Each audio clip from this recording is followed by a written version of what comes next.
Hello dear student, कैसे हैं आप लोग। आज आप लोगों को हम प्रजनन का दूसरा पार्ट पढ़ाएंगे। जो पहला टॉपिक था प्रजनन वाला, उसके बारे में हम बात कर चुके हैं। एक बार आप लोगों को हम प्रजनन को दोबारा से दोहरा देते थोड़ा सा, कि प्रजनन होता क्या है और प्रजनन कितने प्रकार के होते हैं। ठीक है, तो प्रजनन अपने समान संतान, अगर कोई भी जीव अपने समान संतान को उत्पन्न करता है तो उसे कहा जाता है प्रजनन। ठीक है, या जनन। प्रजनन या जनन, अगर कोई भी जीव अपने समान संतान को उत्पन्न करता है तो उसे कहा जाता है जनन। ठीक, उसके बाद जो आप लोगों में पूछता है कि जनन आवश्यक क्यों है, या आप कह सकते हैं प्रजनन आवश्यक क्यों है। आवश्यक क्यों है,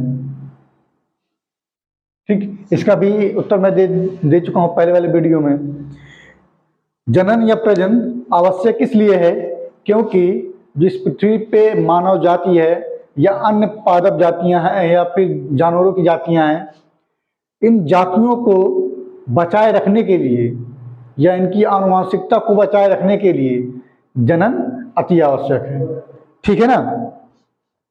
अब बात किया जाए जनक। जनक क्या होता है, तो जनक होता है कि जिस विधि द्वारा संतति की उत्पत्ति होती है, जैसे हमारे माता पिता, वो एक जनक के रूप में हो सकते हैं, या आप ये कह लीजिए कि जनन में जो भाग लेते हैं, ठीक है, भाग लेने का अर्थ ये नहीं है कि वो निकल जाते हैं, मतलब पार्टिसिपेट, जनन में जो भाग लेते हैं वो होते हैं जनक। ठीक है, अभी मैं लिख दिया हूं, थोड़ा सा इंक डाल लूं। उसके बाद आता है कि जनन कितने प्रकार का होता है, तो मैं ये भी बता चुका हूं जनन कितने प्रकार का होता है। जनन मुख्यतः दो प्रकार का होता है, एक होता है लैंगिक जनन और एक होता है अलैंगिक जनन।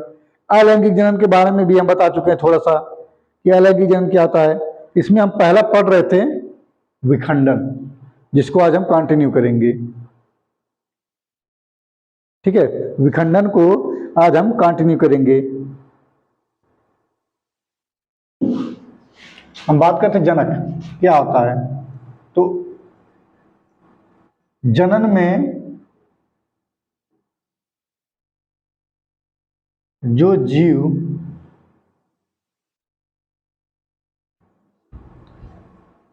भाग लेते हैं, ठीक है, जनन में जो भी जीव भाग लेते हैं उन्हें कहा जाता है जनक। ठीक, और जनन आवश्यक क्यों है, तो इस पृथ्वी पे कोई भी स्पीसीज जो जातियां होती हैं, उनकी आनुवंशिकता या उनकी जाति को बचाए रखने के लिए जनन आवश्यक होता है।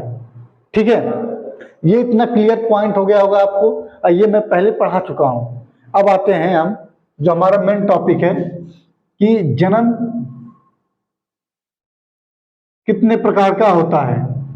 तो हम बात किए थे एक अलैंगिक जनन के बारे में, और एक बात हुआ था हमारा लैंगिक जनन के बारे में।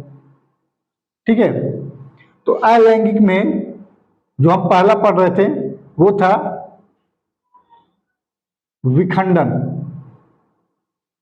कि विखंडन क्या होता है। ठीक है, तो विखंडन होता है जब किसी वस्तु को या किसी जीव को हम खंडों में बांट दें, तो वो होता है विखंडन।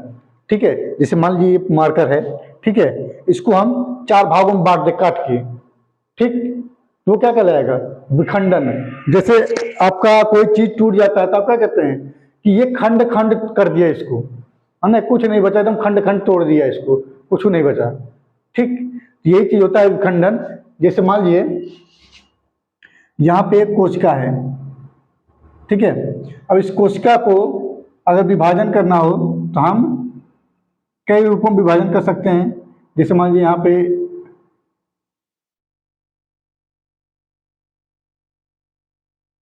इस प्रारूप में विखंडन हुआ, ठीक है।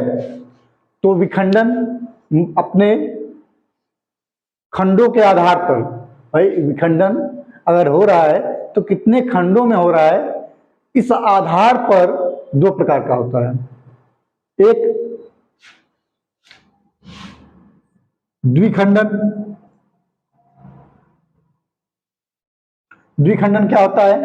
जब ये कोशिका दो खंडों में बट जाए, ठीक है।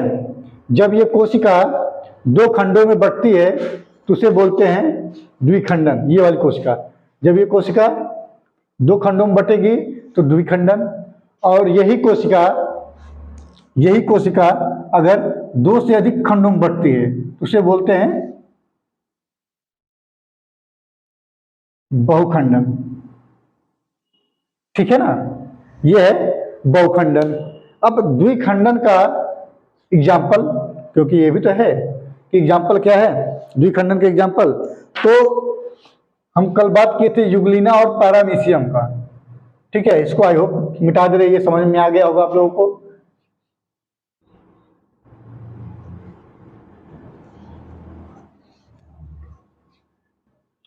तो द्विखंडन का एग्जाम्पल हम लिख दे रहे हैं यहां पे। एक है यूग्लिना और एक है पैरामीशियम,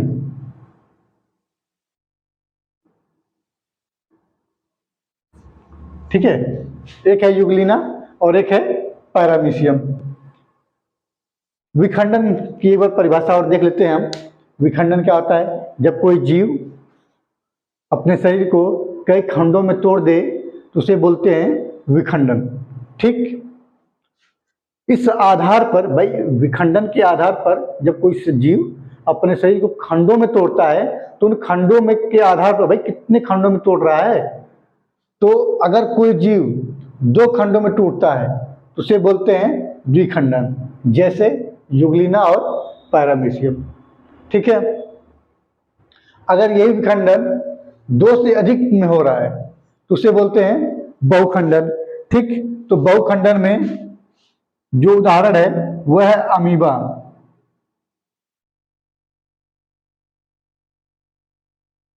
अमीबा और प्लाज्मोडियम,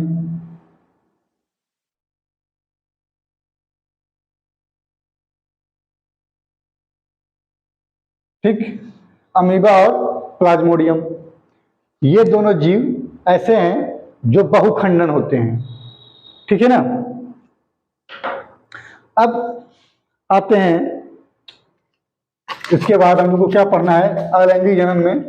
ये तो पहला प्रकार था विखंडन, अलैंगिक जनन का पहला प्रकार था विखंडन। अब दूसरा प्रकार हम देखेंगे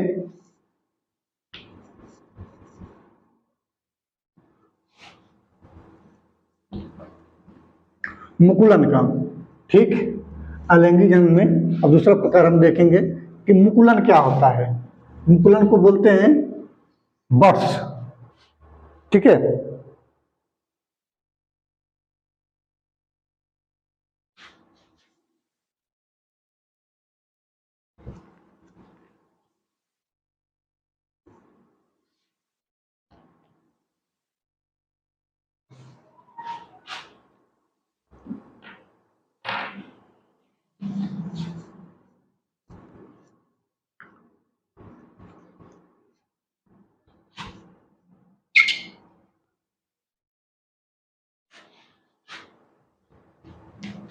अगला प्रकार है अलैंगिक जनन का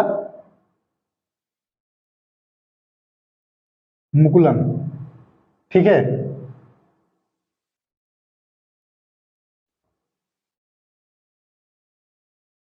बर्ड्स कि मुकुलन क्या होता है?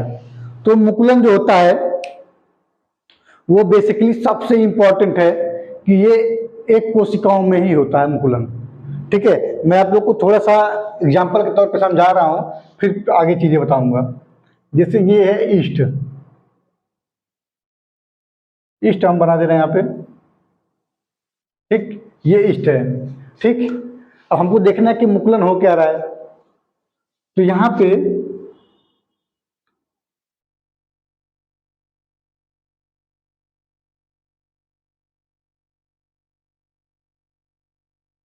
इस तरीके से एक मुकुल निकल जाता है। ठीक है, मुकुल मतलब ये गांठ जैसी संरचना।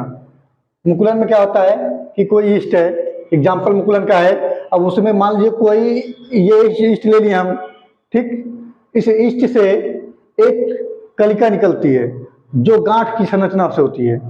ठीक है, और ये चीज बाद में क्या होता है कि यहां से टूट करके यही मुकुलन, ये वाला जो हिस्सा है, ये टूट करके अलग होकर के एक नया जीव बना लेता है।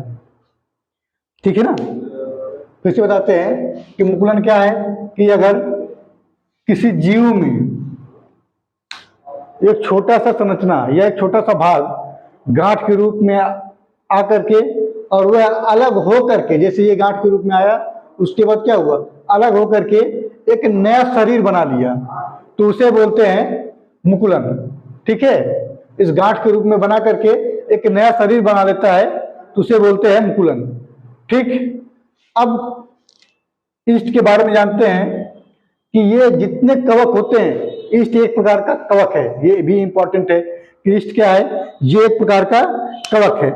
ठीक है, तो इस पृथ्वी पे जितने भी कवक होते हैं, इसको आप नोट डाउन कर लीजिएगा। इस पृथ्वी पे जितने भी कवक होते हैं, कवक, वो सभी के सभी बहुकोशिकीय होते हैं। वो सभी के सभी कैसे होते हैं, बहुकोशिकीय होते हैं। ठीक, सिर्फ अपवाद में क्या है, अपवाद में है आपका ईस्ट। ठीक है ना। इस पृथ्वी पे जितने भी कवक होते हैं सब के सब कैसे होते हैं, बहुकोशिकीय होते हैं। अपवाद में कौन है, अपवाद में है ईस्ट, ये बहुकोशिकीय नहीं होता है। ठीक है, ये एकल कोशिकीय होता है, एकल कोशिकीय होता है।